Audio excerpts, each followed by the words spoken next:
Bonjour, fidèles internautes, soyez bénis dans le précieux nom de Jésus-Christ.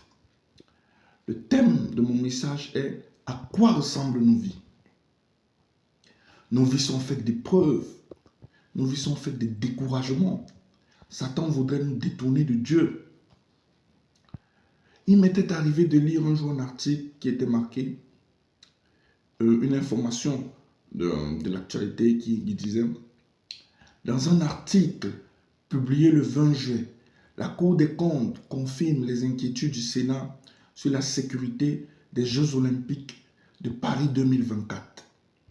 Mais nous, en tant qu'enfants de Dieu, notre sécurité se trouve en ce Dieu-là, au travers de l'action du Saint-Esprit qui nous précède toujours dans tous nos combats. Qu'est-ce que j'aimerais dire par là? Nous devons toujours regarder à la parole de Dieu. Une fois, il y avait un train qui allait dans un village dans mon pays et un monsieur a dit, mon pays qui est au Cameroun, que lui, il sait qu'il est avec le Seigneur, que même si ce train faisait l'accident et qu'il devait laisser sa vie, il sait qu'il irait rejoindre le Seigneur. Et comme par coïncidence incroyable, il y a eu accident. Il y a eu tellement de morts. Mais ce monsieur qui avait fait cette déclaration-là, lui a survécu. Vous voyez ce que peut faire notre Dieu? Et j'aimerais terminer avec ce passage d'Exode chapitre 3 et versets 7 à 8.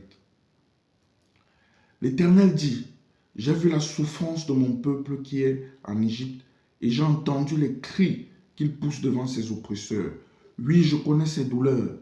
Je suis descendu pour le délivrer de la domination des Égyptiens et pour le faire monter de ce pays jusque dans un bon pays et vaste pays, un pays où coule le lait et le miel. Amen. Dieu veut se soucier de notre bien-être. C'est aussi ce que je voulais dire. Comme il avait prévu pour le peuple d'Israël qui était en esclavage en Égypte. Il avait dit qu'il est descendu pour le délivrer de ses oppresseurs et pour le donner un bon pays, pour le mener jusqu'à vers un bon pays.